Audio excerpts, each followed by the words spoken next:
I think this conflict that I'm describing is going to continue because people are very set in their ways, the DV people and the PA people. I'm sad that it sort of turns out that way, but I think we we need to still work on resolving that.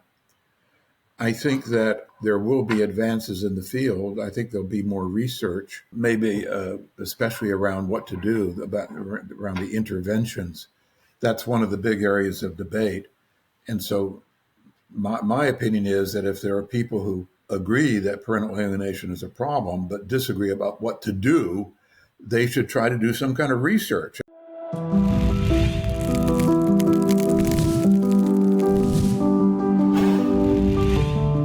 Hi, my name's Lawrence Johnson. Welcome to the Family Disappeared podcast. Today we have a really cool guest that has been around in the parental alienation field for a really, really long time, and it is Dr. Bill Bernet. And we're going to be just talking about his experiences within parental alienation in the early days before there was any terminology, what that looked like. And he also is going to share some really cool technology about new stuff that's happening in the field and some things that are happening behind the scenes that he happens to have access to and be available to. So it's really exciting to hear some of the things that are working in the background that potentially in the years to come can really have a significant effect on what's happening in our community. And if you're new to the show, welcome to the show. We have a bunch of podcasts we've already taped with all different kinds of subjects, and some have panels of parents. Some are about lawyers, some therapy, some other stuff. So there's a bunch of great stuff to listen to. And we're also a 501c3 nonprofit. Would love your support if you're available for that, so we can continue to bring everything to you free.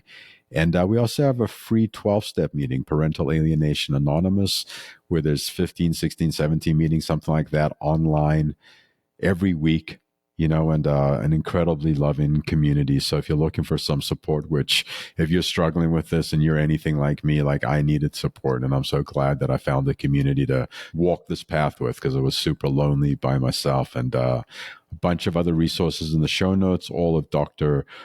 Burnet's stuff will be in the show notes too, so check that out. And please like, share, comment. Let us know if we're getting it right, getting it close, if there's other guests or thoughts you want to share with us. My email address is familydisappeared@gmail.com. Love to hear from you. And with that, let's jump into the show. You hear people talk about parental alienation a lot, and they call it counterintuitive. And this comes up in the conversation today with Dr. Bernet. And like counterintuitive, if that word doesn't necessarily make sense to you, is where I'm looking at one thing and I'm thinking it's the sun shining on me, but it's really just a reflection of something else shining on me off a mirror or something. And that analogy might get lost in translation. But anyway, in the early days, like I was watching these things happen in my family system, and I couldn't understand them or fully get a grasp on what was going on. So I just kept trying to be a really good person, do the right thing, do these different things, and hoping that whatever was happening would resolve itself. And the thing that I wish I would have done was take a step back, get some more resources, talk to some other professionals or community that are actually dealing with this kind of stuff, and they would have reflected back a more normal reality to me, because the reflections are so distortive, and that's why it's so counterintuitive on what you need to do. And you're always getting stuck, and it's kind of like glitchy, like not really getting great internet, connection. I don't know. That's the thought that's coming up for me before we jump into this. So I like it, don't like it. You like it, we like it. I'm not really sure what I'm saying at this point, but anyway, let's see what Dr. Bill Bernet has to say. So it's my pleasure to introduce to the community Dr. William Bernet. And Dr. Bernet, if you can just give a quick introduction to the community of who you are and your relationship to the PA community. Sure. So I'm in Nashville, Tennessee, which is where Vanderbilt University is. And I'm a child psychiatrist and a forensic psychiatrist. And over the years, I've created more of an interest in parental alienation. That came about because I used to do custody evaluations, and that introduced me. By doing custody evaluations, I was introduced to parental alienation. Thank you for that, doctor. And it's such an interesting field to get in. And what I heard you say is as you're in the custody arena and you're listening to what's going on and the conflicts that are rising, you start to see this idea of parental alienation or some kind of effect happening. Back when you first started noticing this, was the word parental alienation out there? Was it something that was commonly spoken about? Not very much. When I first encountered it, I didn't know what it was. It seemed kind of strange that the particular conflict between a mom and a dad, it just didn't seem quite right the way it played out. This was back in the 1990s.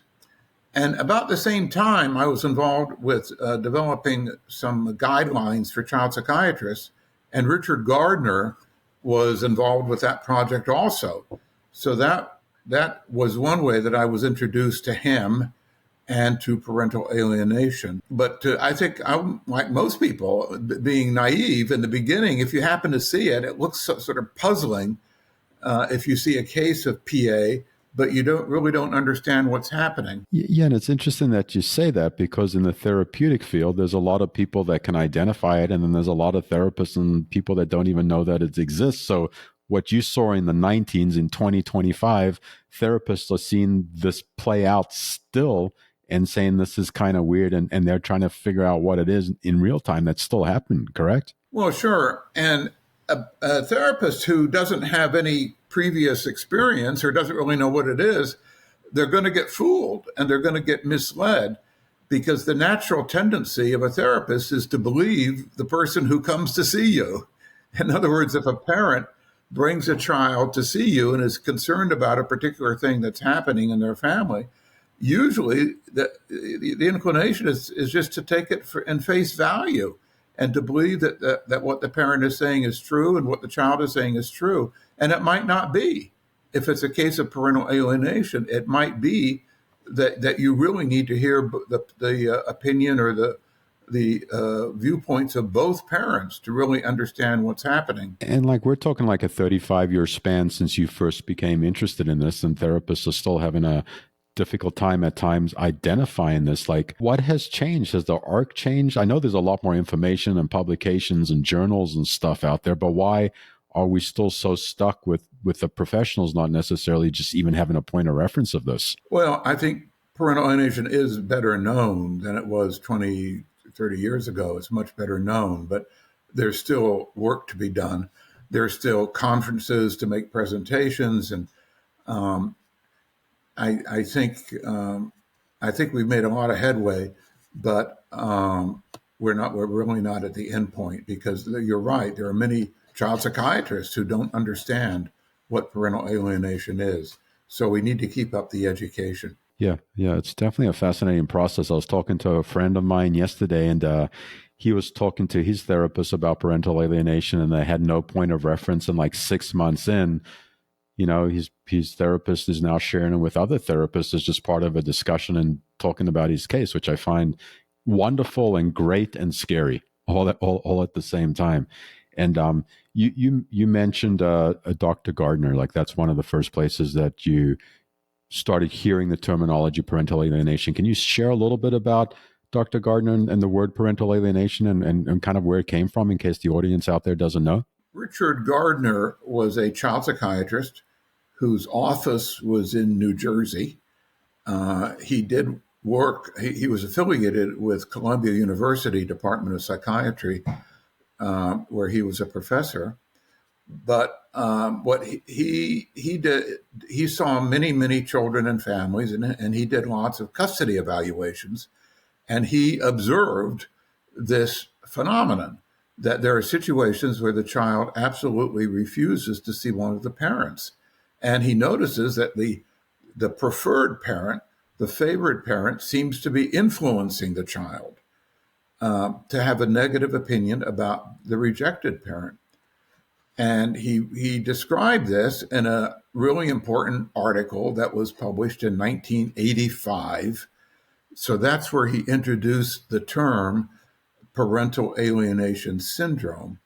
But if you go back and look at his writings from even before that, even in the 1970s, he was writing books and articles having to do with divorce and children whose parents were divorced.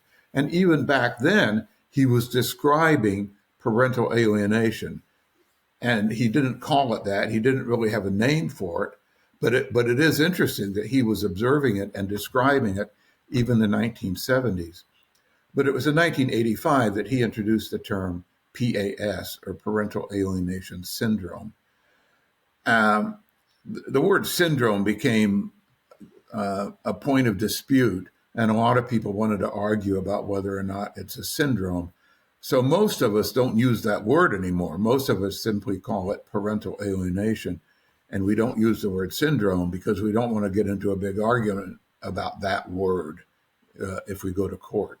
That makes a lot of sense, and even the word parental alienation is very provocative and sometimes very divisive. Like, how do you find the evolution of using the word parental alienation within the court system, within any kind of communication that you're having? What does that look like for you currently? Well, in my own experience, most judges know about it. They've heard about it. If I come and testify, they find it interesting, and they might ask a few questions.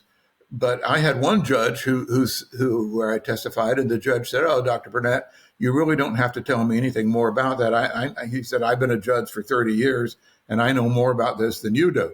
And maybe he did. He actually ended up following the recommendations that we made to the court.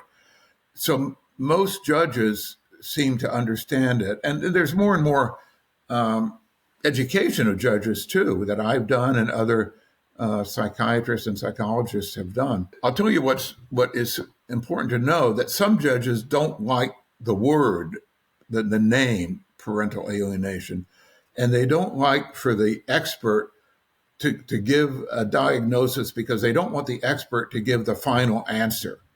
They want the court to make the determination about whether or not alienation is present. So they don't. Some judges don't like it if the expert actually says the identifying term or the diagnosis, parental alienation. But that's not a problem. What one should do if in testifying in court is describe the behaviors. You can describe how the child is behaving, how the child reacts to this parent and to the other parent. And if the child refuses to have a relationship with the second parent, describe that in some detail, and describe what the alienating parent has been doing. You can describe what these activities, or what we call alienating behaviors, you can list them and describe them, and then let the judge figure out that this parent A, the alienating parent, is causing the child to reject parent B.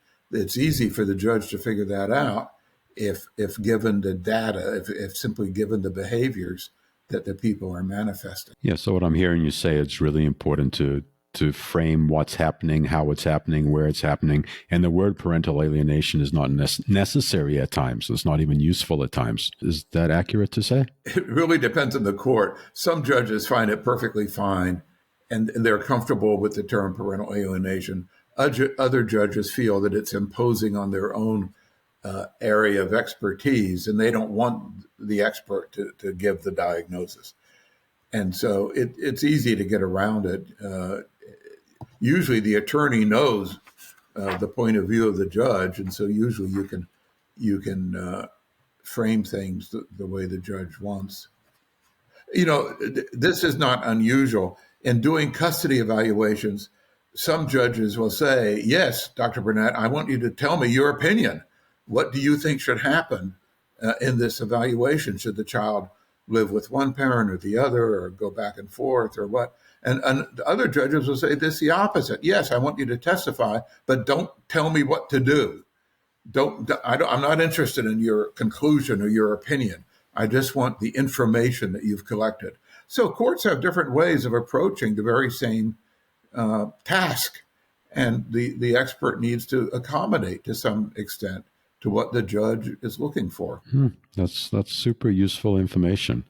Yeah, I really enjoy that. And as your experience and time in studying parental alienation and being an expert witness and helping folks out, like what have you observed in this arc of this 35 years? Have there been some major shifts or changes in recognition, or major shifts or changes in presentation, or anything like that? Well, I think there's more conflict, or what we call polarization, within the community, the family law community. And what I mean is there are a lot of people who don't like the concept of parental alienation and they object to it. And sometimes that advocates identify as domestic violence advocates. And there's kind of a conflict between the domestic violence community and the parental alienation community. And at times that gets quite intense. So just to skip to the end of the story, that there's no really point in having this polarization. There are so many things that we agree on. For instance, we agree that domestic violence is real, but in fact, sometimes there are false allegations of domestic violence. And I think most people would agree that parental alienation is real, even though at times there are false misrepresentations of parental alienation. So I think we need to work together to try to figure out, how to tell the difference. How do you tell the difference between a true allegation and a made-up allegation? That's what we need to try to figure out. But this conflict has grown, sadly, and I think it's partly because parental alienation is better known. I think the general awareness of parental alienation has gotten the other side worried, and so they escalate their arguments against parental alienation. I think it's sad that we're in that state. It's called polarization. It's not healthy for anybody, especially for the families and the children, to have this fight going on. And so I think we need to work together and try to overcome this and try to all have, I guess you would call it a consensus. We need a consensus about what parental alienation is and what to do about it. And do you see groups from both sides working together? I know that there's this polarization, but is there also this intersectionality where there's groups actually working together to come up with useful ways to navigate the complexities of both issues? Well, yes. A really important player in this is AFCC, which is the Association for Family and Conciliation Courts. It's a kind of a weird name, Family and Conciliation Courts, but that's been their name for 30 or 40 years. And so AFCC is a big organization. It's an international group of people who are interested in family law. So it includes judges and attorneys and psychologists and psychiatrists and social workers and different kinds of advocates and guardians ad litem and so on. So AFCC has actively attempted to create dialogue around issues where there's polarization. And recently, in the last year or so, AFCC started a project called the Peace Talks. And the Peace Talks involve a group of 6 or 7 people who come from different perspectives. Some of them are more interested in parental alienation. Some of them are more interested in domestic violence. I'm part of this committee, so I know what's going on about it. There's a judge, there's an attorney, there's a couple of psychologists, and so on. And so we've had discussions about how, we try to listen to each other and we try to understand where everybody's coming from. And we try to see if there are areas that we agree on. In other words, we try to create bridges around different opinions. And so we've made presentations at the AFCC meeting last year. There are 2 of them, actually. This group made presentations about this process of listening to each other and trying to find common ground. So yes, there is some work going on in this. I think it's just beginning, and I think it needs to continue. Well, that's wonderful to hear that there's work going on, because when I talk to a bunch of different professionals, they're talking about all this negativity. And as just being a professional, the amount of scrutiny they're under and the backlash that they receive and the burnout and everything like that. So there's actually something pushing this conversation forward. Sounds wonderful and potentially healing. What do you see? What do you see the arc of in the next 5, 10, 15 years? What changes do you see potentially happening in the court systems and the mental health community? Like, do you see anything arising or momentum getting gained in anything different? I think this conflict that I'm describing is going to continue because people are very set in their ways, the DV people and the PA people. I'm sad that it sort of turns out that way, but I think we we need to still work on resolving that. I think that there will be advances in the field. I think there'll be more research, maybe especially around what to do around the interventions. That's one of the big areas of debate. And so my opinion is that if there are people who agree that parental alienation is a problem, but disagree about what to do, they should try to do some kind of research. In other words, what kind of intervention or what kind of reunification process seems to work the best. And that's a complicated topic because it depends on whether it's a case of mild or moderate or severe parental alienation. And the biggest controversy is in severe cases, because what we would say is that the parental alienation proponents would say that in really severe cases, the child is being abused, that it's child maltreatment for a parent to indoctrinate a child to be afraid of the other parent without a good reason. And we feel that that's abusive, and that we feel that the child needs to be removed from that home if that's what's happening in a severe case. Well, that's something that some people would disagree with. In other words, they would say, oh, well, the child is really attached to that parent, even though it's an unhealthy attachment. The child is strongly attached to that parent, and so we should not interrupt it. Well, we don't think that's correct. We think it's the same as physical abuse or sexual abuse, that if the child is being abused, the child should be removed from that home, at least until things can get straightened out. So that's an interesting area of disagreement. So how about research? Okay.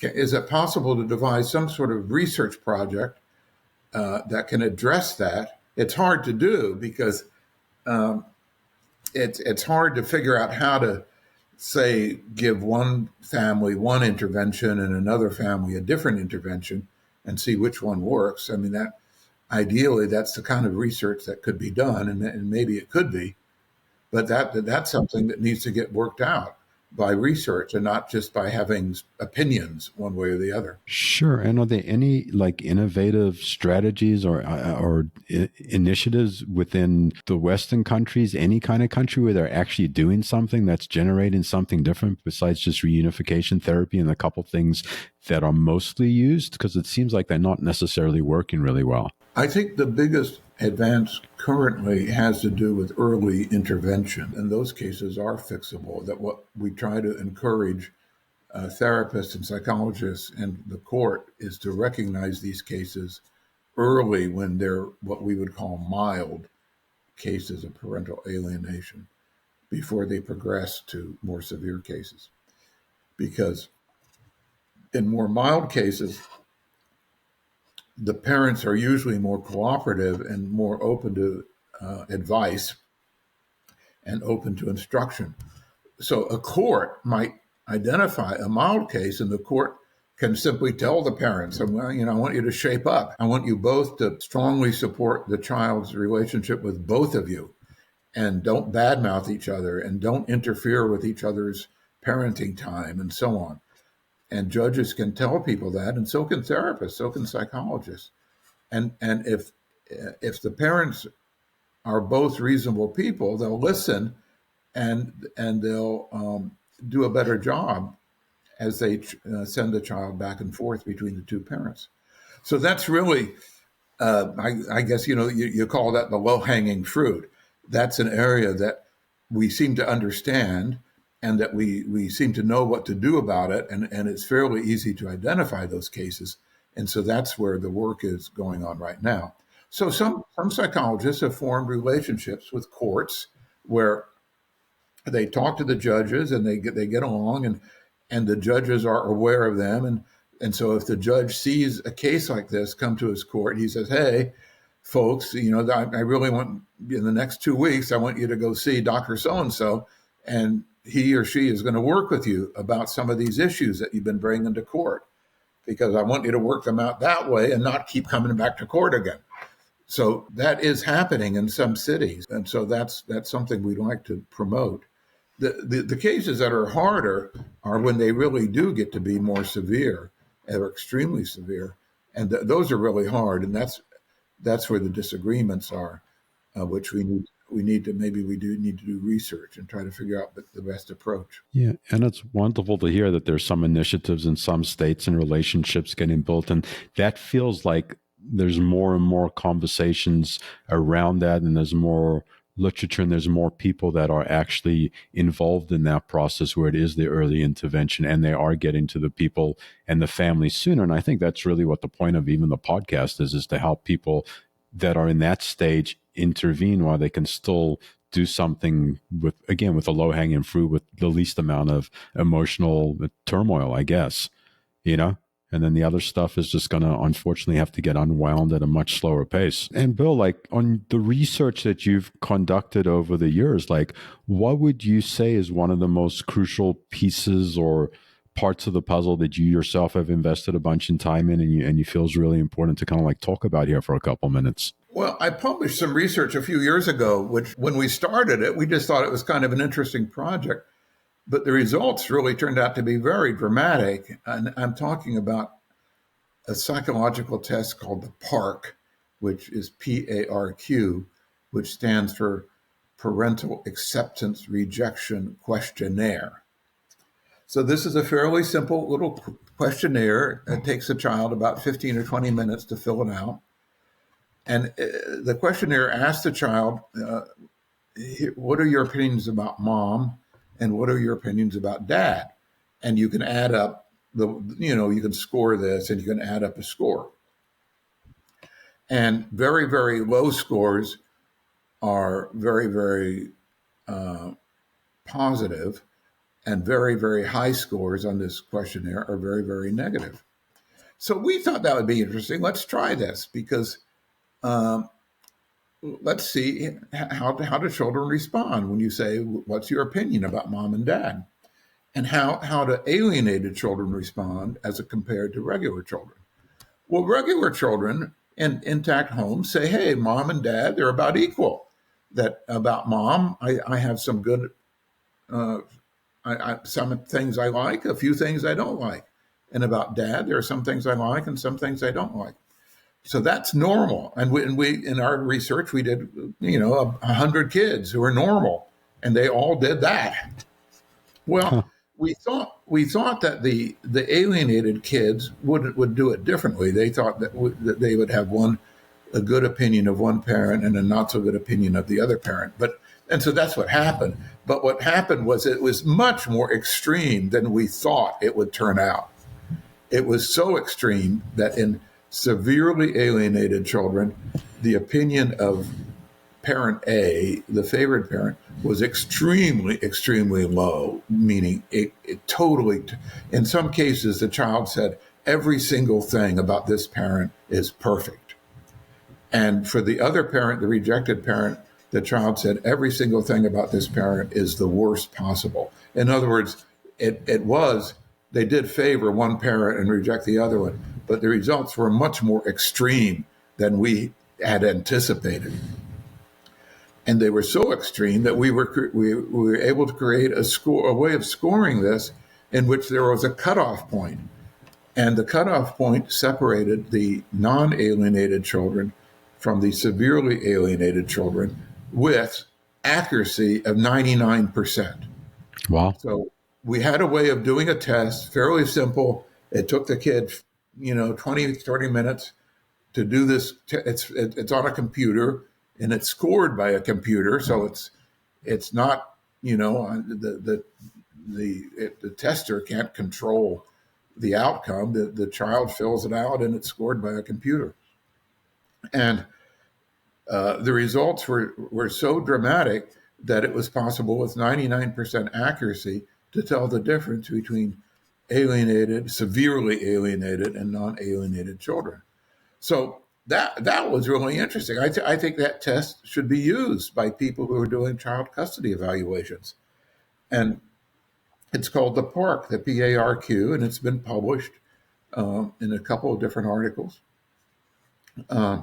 So that's an example of something that was discovered almost accidentally. In other words, we thought something would turn up, but we didn't think it would be so dramatic. 99%. Is there any other psychological test that is 99% accurate? Is there a test you can do that would, for schizophrenia, that would be 99% accurate in distinguishing the schizophrenic people from the other people? That's an unusual degree of accuracy for a psychological test. Yeah, that seems like an incredible find that you walked backwards into. And my question is has that test been used anywhere? Has it been used in court after the test has been taken? Has anything like that happened? Wow, what an interesting conversation. It's great to talk to someone that's been in this field for a really, really long time and has some really pertinent information in it, and is so well seeped in what we were talking about, like the amount of information that he has forgotten, is more information than I'm ever going to know. So I really appreciate the wisdom and some really super interesting technology talking about the work that's happening in the background. And I really appreciate the folks out there that are doing this work, and money is involved, and sometimes we get lost in the whole money kind of thing, and people do need to make a living, and at the same time they're doing this work that is needed and is incredibly important. And also the divisive communities comes up quite a bit in the conversation, and there's different people in different camps saying yes parental alienation, no parental alienation, and there's this conflict going on, and I think finding a bridge is going to be incredibly important, and also for us not to get caught up in that conflict. And if someone doesn't enjoy the terminology or appreciate it or even want to have anything to do with the terminology, it's really important for me to put the word down and get into the conversation, because it's really about the kids and finding a path forward. So that's really alive for me right now. As you can tell, I'm just figuring it out as I'm saying it out loud. So thanks for coming out today. I hope you enjoyed the show. Would love to hear from you. Email me at familydisappeared@gmail.com. Comments, ideas, misses, and also like, share. We really need the engagement from the community, so we make sure that we keep delivering what is wanted and what is useful. And it's a lot of talking from me today. Thank you. If no one's told you yet today, I love you. I know it's corny, but anyway, I love you. Take it in. Just take a breath with it. I love you. I took my breath. Have a good day. See you around the neighborhood.